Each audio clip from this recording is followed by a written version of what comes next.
Hey there, appreciate you being here. This is an original story from Hidden Revenge Family, and it took a turn you truly didn't see coming. Let's get into it. I stepped out of the rideshare into air so cold it felt like Connecticut was personally offended I came back. Snow covered the long driveway of the Vance family mansion.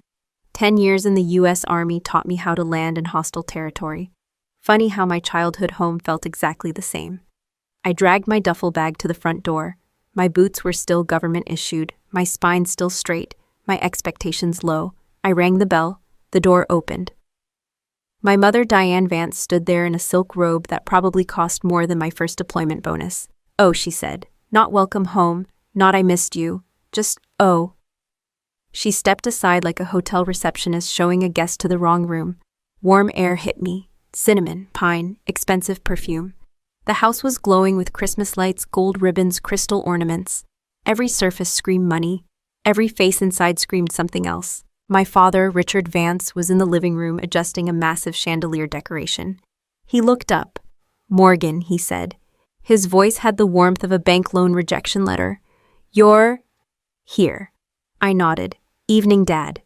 He checked his watch. Not out of habit, out of disappointment. Across the room, Brianna turned around. My little sister. Perfect hair, perfect smile, perfect diamond ring the size of a small moon. Draped over her arm was Derek Thorne. Slick hair, tailored suit, teeth too white to be trusted. Brianna rushed toward me like we were starring in a holiday commercial. "Morgan." "You made it," he hugged me, lightly, like I was a fragile Amazon package. Her perfume attacked my nose. I stayed still. Army training. Don't flinch under chemical exposure. She pulled back and looked me up and down. "Wow," she said. "You still do that. No makeup thing." I blinked. Yeah, I was busy not dying. Derek laughed a little too hard. My father pretended not to hear. My mother already walked away. Inside my chest, something old and familiar stretched awake. Not anger, just recognition. Same house, same hierarchy, same me at the bottom. A waiter passed holding a tray of champagne. Brianna took one. Derek took one. Nobody offered me anything. I didn't ask. Dad clapped his hands. "Everyone attention. We're just finalizing details for Brianna and Derek's engagement party tomorrow night. It has to be flawless. Our family name deserves nothing less. Our family name, not my service record, not my return. The family name, polished like silverware, empty like the chairs around me." Mom turned to me. "Morgan, you'll want to get settled. You must be tired from your military traveling." I nodded again. "Because arguing with people who live in fantasy worlds is a waste of oxygen." "I'll show her," Brianna said. "Come on, big sis." She led me up the staircase. The wood railing was the same one I used to slide down as a kid. I remembered getting scolded for leaving fingerprints. At the top floor, she opened a door. A narrow room, slanted ceiling, one small window, a twin bed, boxes stacked to the walls, old coats, broken lamps, dust. "This is you," she said brightly. I stared. My old room was down the hall. Brianna made a sad face. "The kind people practice in mirrors." "Oh yeah, we renovated it into my storage dressing room. You know how it is, wedding prep." She waved at the boxes. "But this is cozy, very minimalist, like a monk or a college student." I looked around. The army had put me in better tents. She tossed something at me, a pink apron with snowflakes. "Since you're here early, Mom could really use help in the kitchen. It'll be fun. You'll feel useful. Useful, not welcome, not loved, useful." I held the apron in my hand. Cotton, cheap, the kind of thing you give someone whose labor you don't plan to pay. Brianna leaned closer.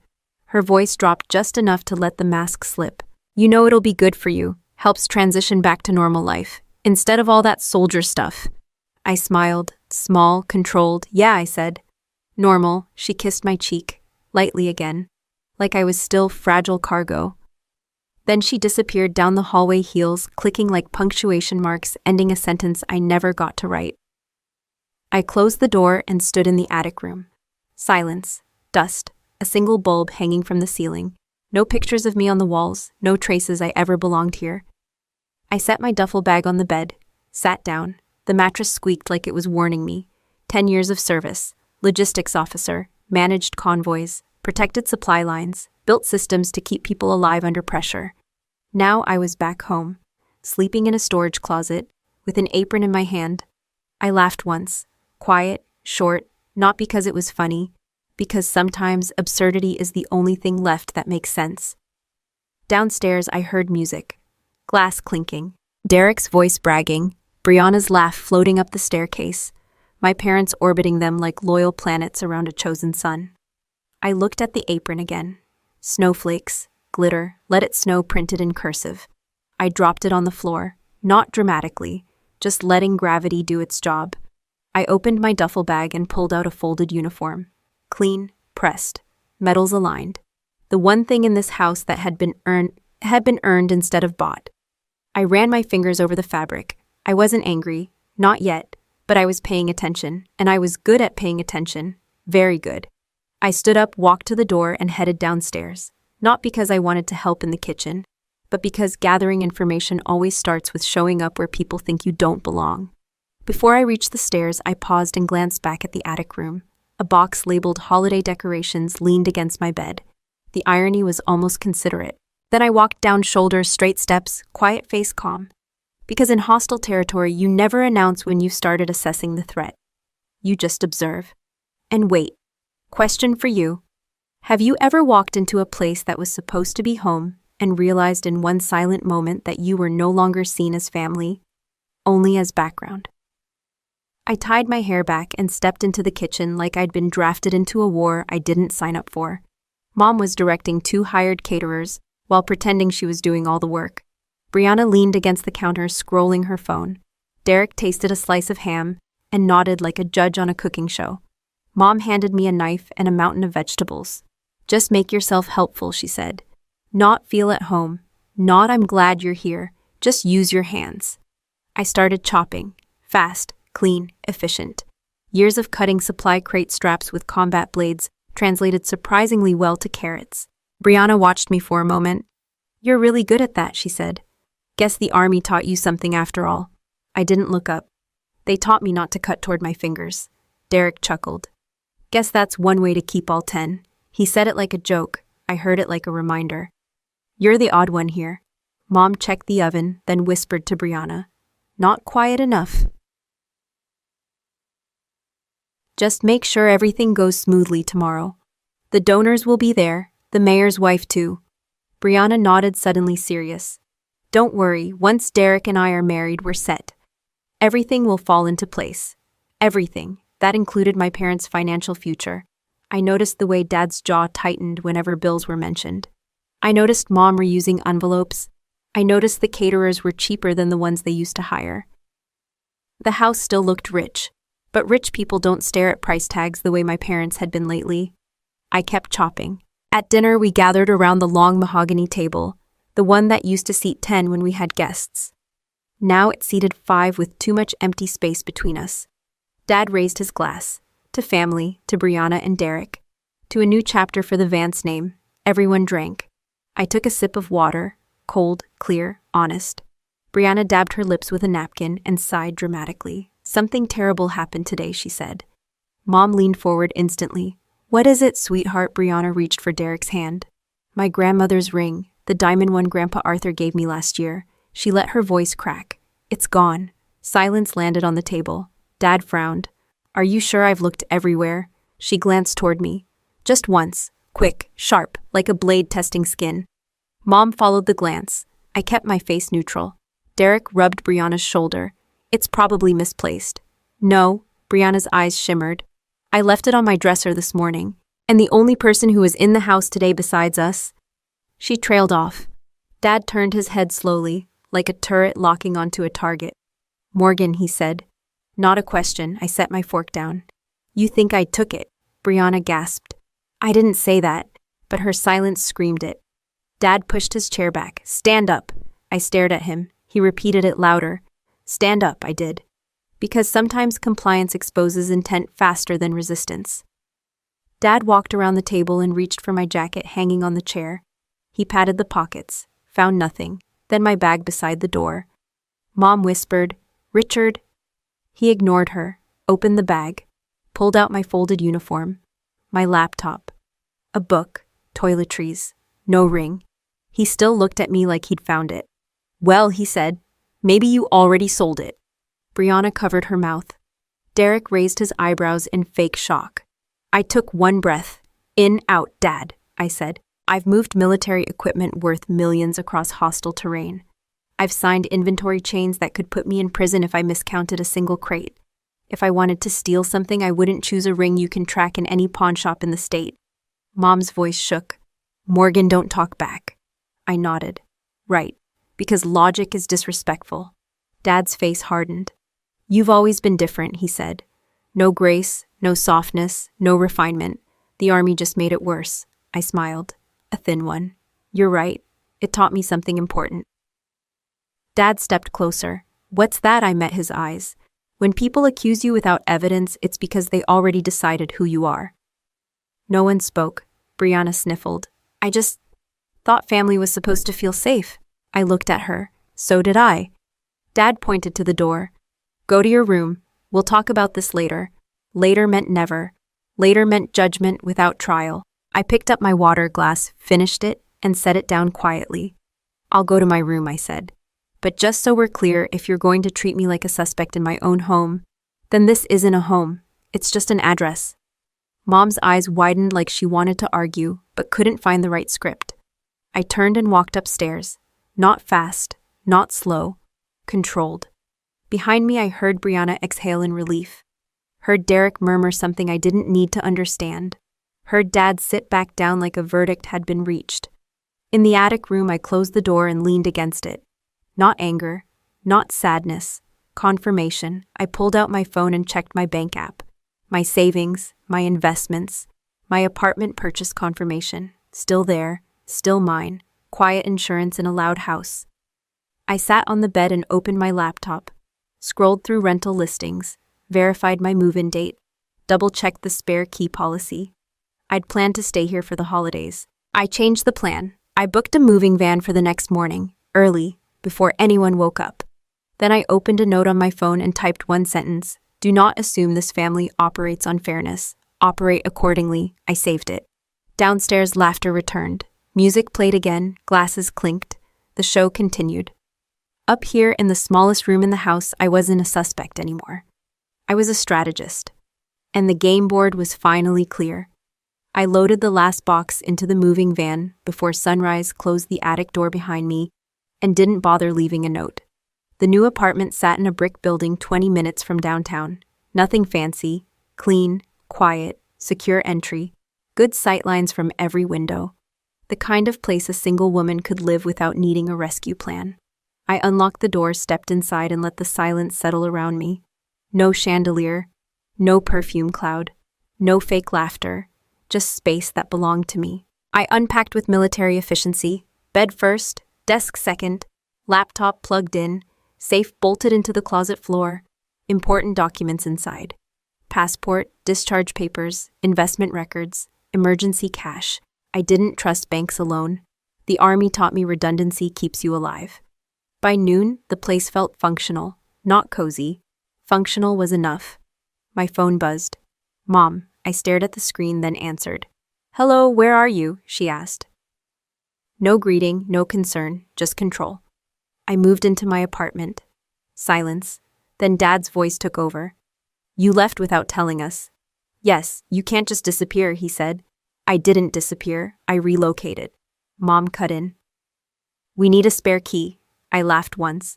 No, Brianna's voice slid into the call like oil. Morgan, it's just for safety. If something happens, call emergency services. They're faster than you. Dad's tone hardened. You're still family. I looked around my empty living room. Then start treating me like one. Silence again. This time different, calculating. Mom sighed. Fine. Just give the spare to Brianna, sister to sister. I considered it, not emotionally, tactically. All right, I said. I'll bring it tomorrow. Brianna chirped. See, we're bonding already. I hung up without saying goodbye. That night I slept better than I had in years. The next afternoon I met Brianna in the lobby. She wore sunglasses indoors and carried a designer bag big enough to hide a small dog or a guilty conscience. She twirled the key in her fingers when I handed it over. You're really growing up, she said, independent. I like that for you. I looked at her. Don't lose it, she smiled. I won't. She left. Heels clicking away, same punctuation, new sentence.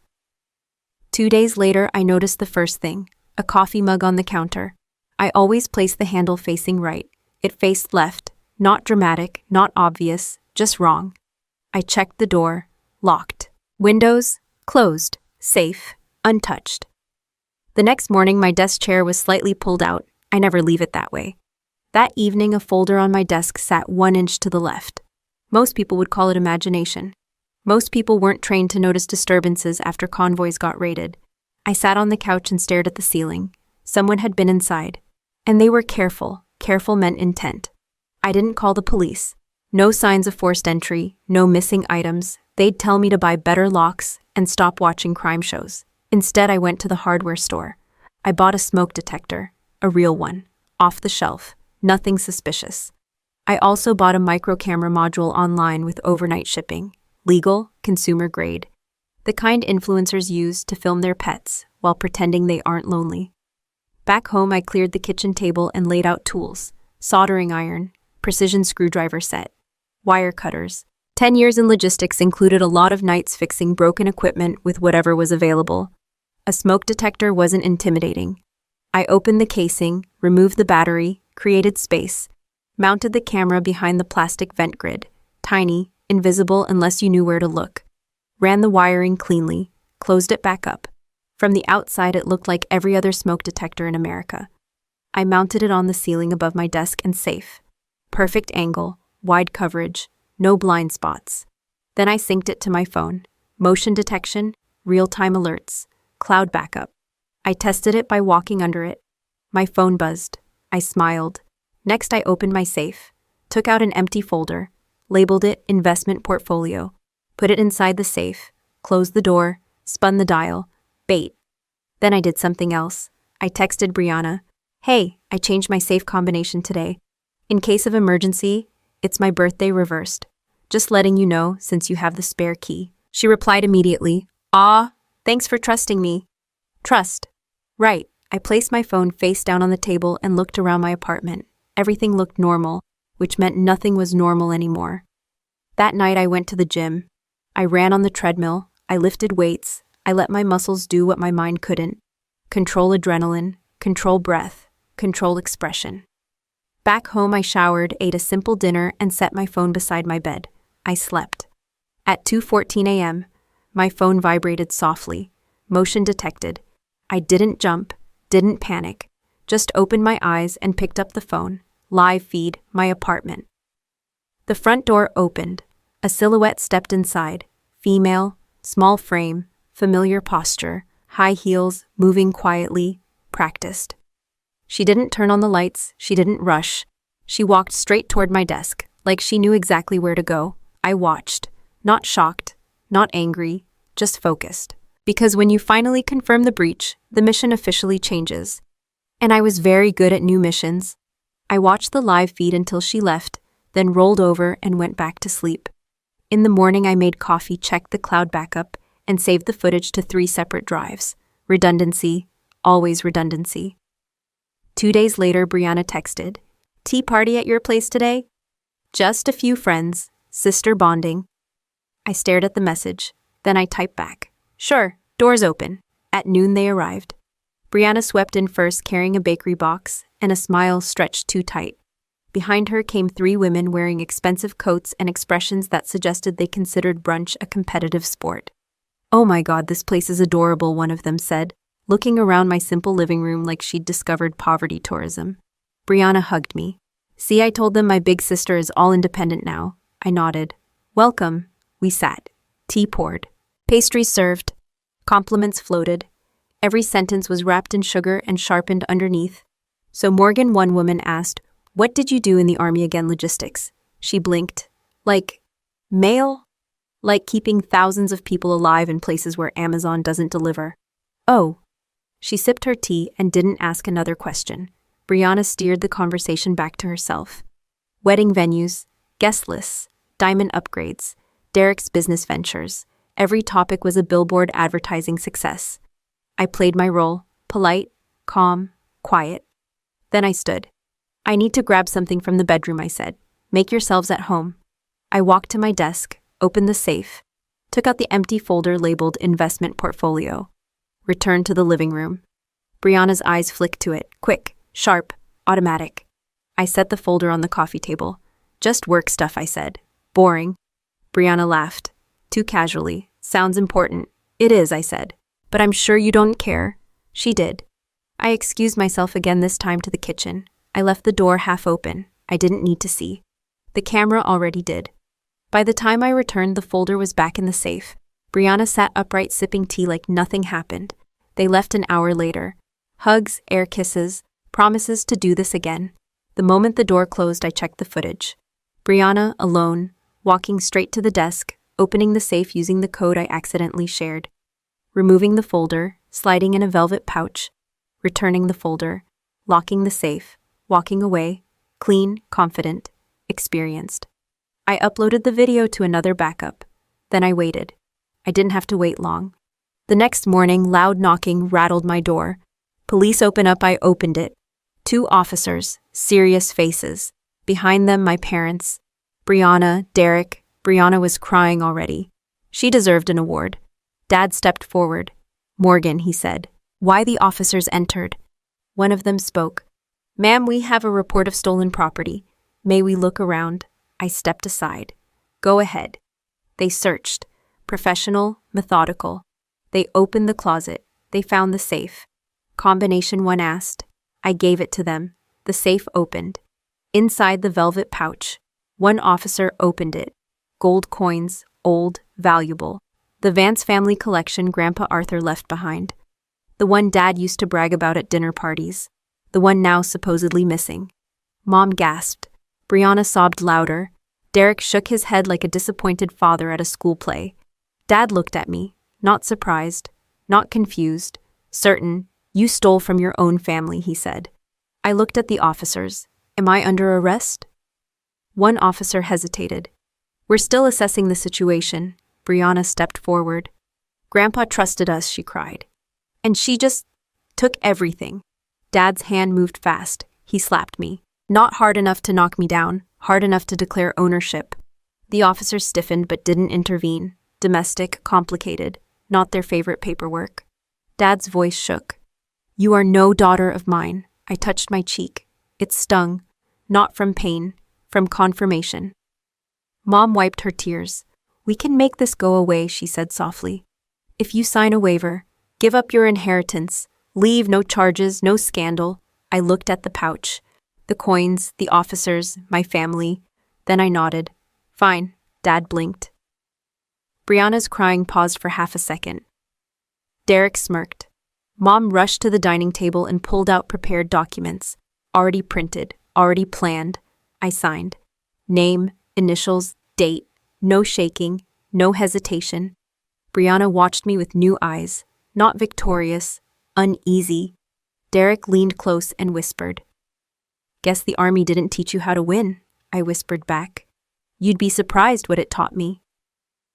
The officers left. The family stayed behind like spectators after a show.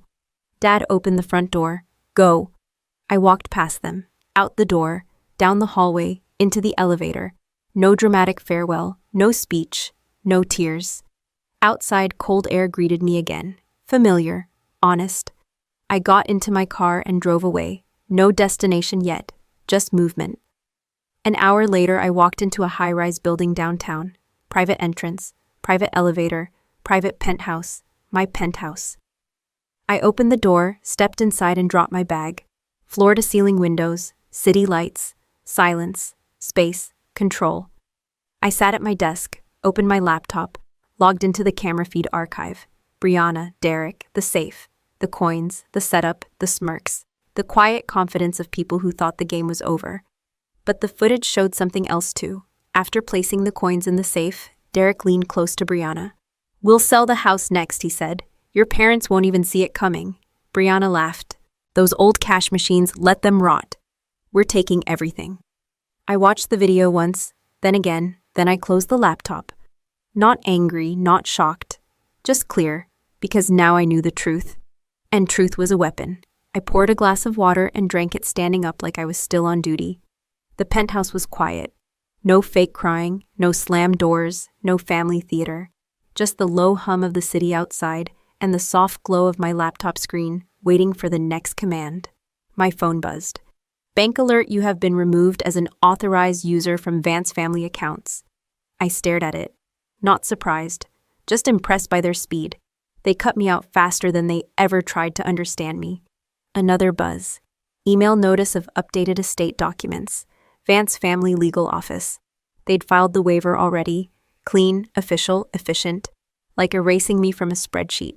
Then a text. Derek, guess you're officially free now. Try not to steal any towels from whatever motel you're staying in. I didn't reply. I just saved the message to a folder labeled Evidence. Another text arrived seconds later. Brianna, I hope you get the help you need.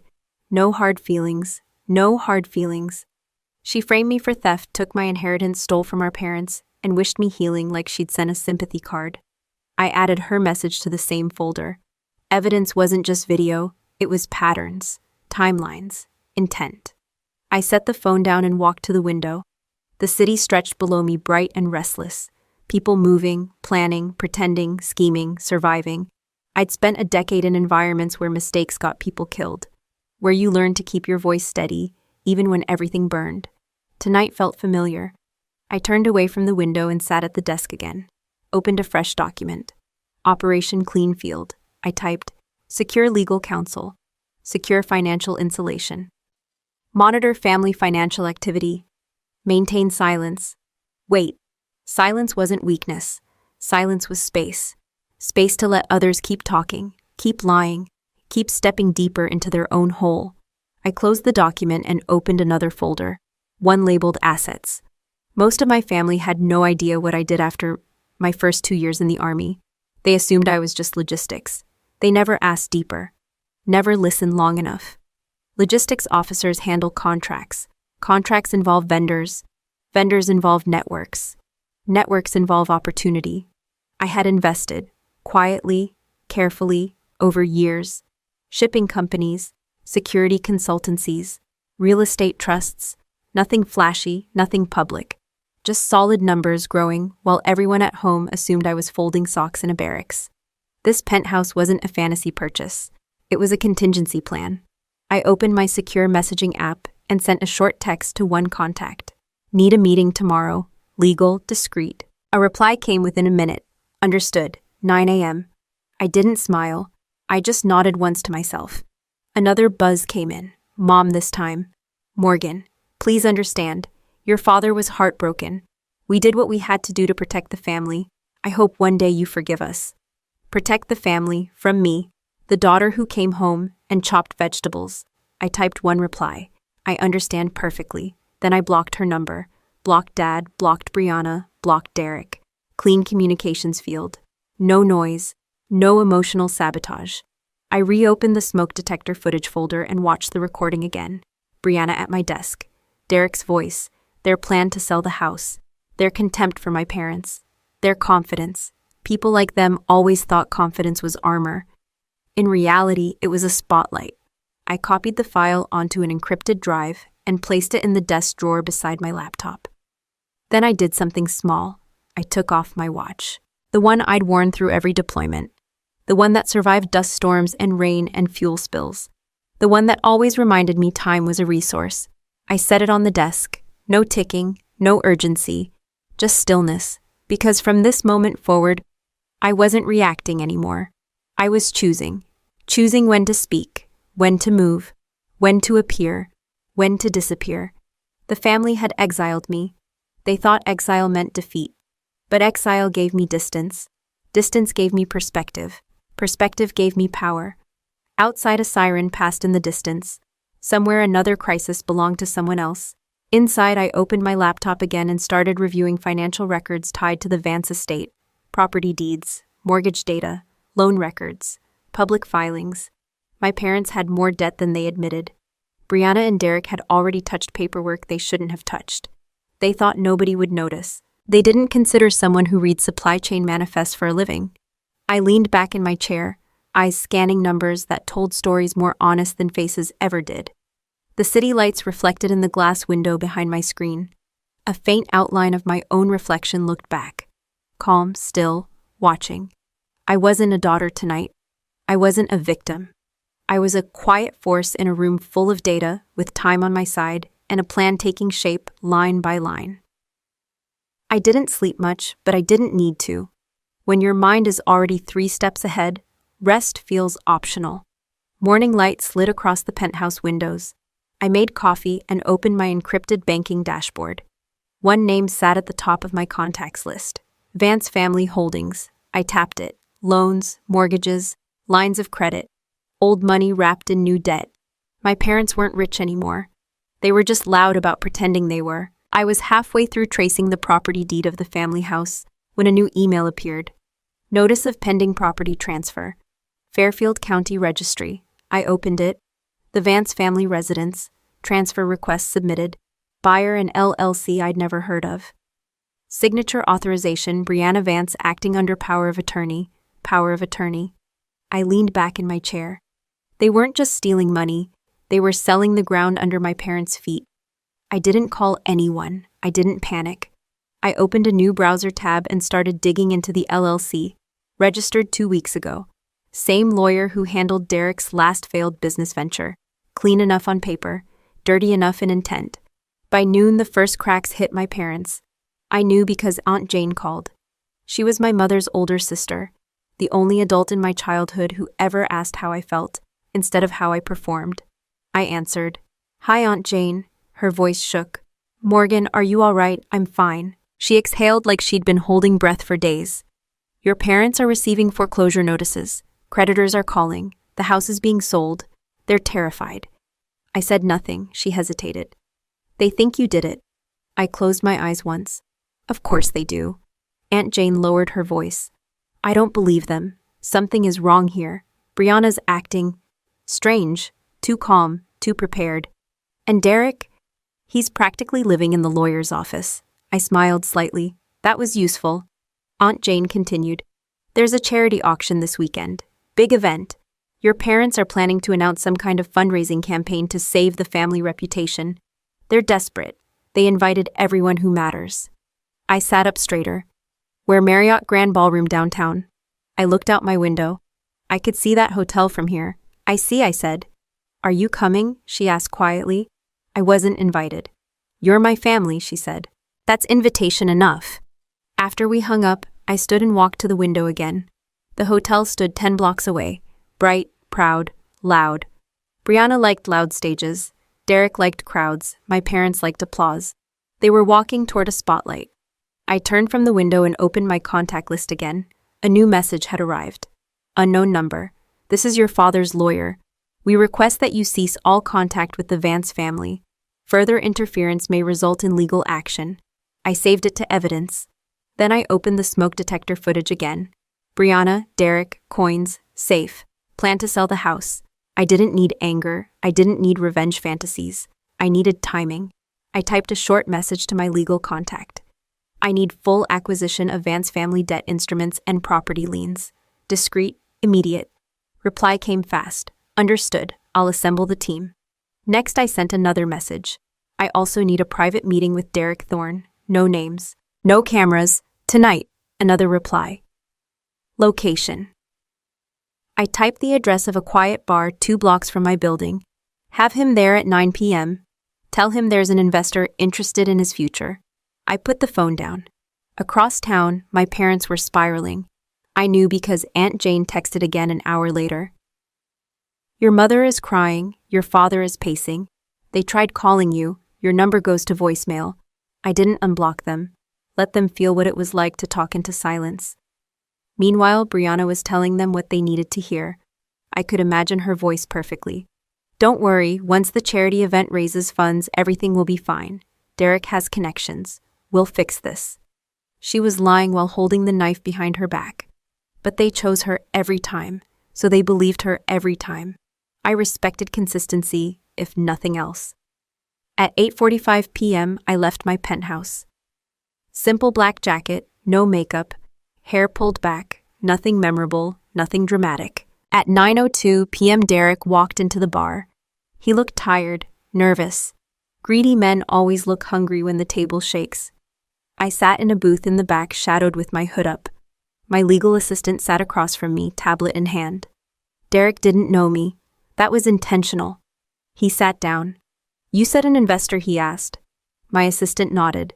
They represent a private firm interested in acquiring distressed assets and offering strategic exits. Derek blinked. Exits? I leaned forward slightly, still in shadow. A way out, I said. He swallowed. I like ways out.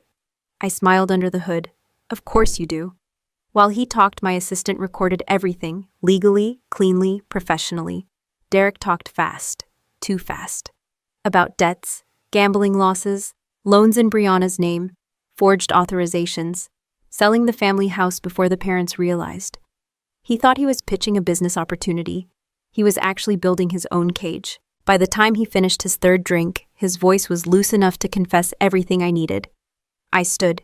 Thank you for your time, Mr. Thorne. He frowned. Wait, who are you? I pulled back the hood. He froze. Morgan? I leaned closer, voice low. Remember when you called me lower class? His mouth opened, closed. Opened again. I can explain. I placed my hand on the table beside his glass. No need. Then I walked out. Not fast, not slow, just steady. Outside the city, night air wrapped around me. Warm, electric, alive. In my pocket, my phone buzzed. A new message from my legal team. Debt acquisition in progress. Lien secured. Property transfer can be intercepted. I typed back. Proceed. 10 blocks away, the Marriott Grand Ballroom glowed brighter by the hour. Staff prepared tables. Banners printed family names. A stage was set for speeches and applause. Everyone thought the show would belong to them. They didn't know the script had already changed. I didn't look back at the bar. Looking back is for people who doubt their direction. By the time I reached my building, my phone was already buzzing. Legal team acquisition complete. We now hold majority liens on Vance family properties and outstanding debts. I replied with one word. Good. In the elevator, my reflection stared at me in the mirrored wall. Same face, same posture. But something subtle had shifted. Not confidence, not pride, leverage. When I entered the penthouse, my assistant was already inside, sitting at the kitchen counter with a tablet. He's calling, she said. My phone rang immediately. Derek, I answered. Mr. Thorne, I said calmly. His voice shook. What the hell was that meeting, a reality check? You set me up. No, I said. You talked. Freely, happily, was with enthusiasm. No one forced you. Silence. Then quieter. What do you want? There it was. The real negotiation always begins after panic. I walked to the window, looking down at the city. You have two paths, I said. Path 1, I submit your recorded statements, transaction records, and forged documents to law enforcement and financial regulators. You'll spend the next decade explaining your hobbies to a parole officer. He swallowed audibly. And path 2, you give me everything. Full written confession, all digital records, all access codes, all correspondence. You testify against Brianna voluntarily. In exchange, I guarantee you walk away with enough money to start over somewhere far away from my family. You'd pay me, he asked, disbelief fighting desperation. I don't pay for loyalty, I said. I pay for efficiency. Another long silence, then a shaky laugh. You're insane, I smiled. I ran military supply chains through war zones. This is a slow Tuesday, he exhaled sharply. If I do this, Brianna's finished. Yes, and your parents. That's not your concern, he hesitated. But greed always beats loyalty, when loyalty was never real to begin with. Send me the documents, he said. I already have, I replied. His email notification dinged on speaker. He opened it.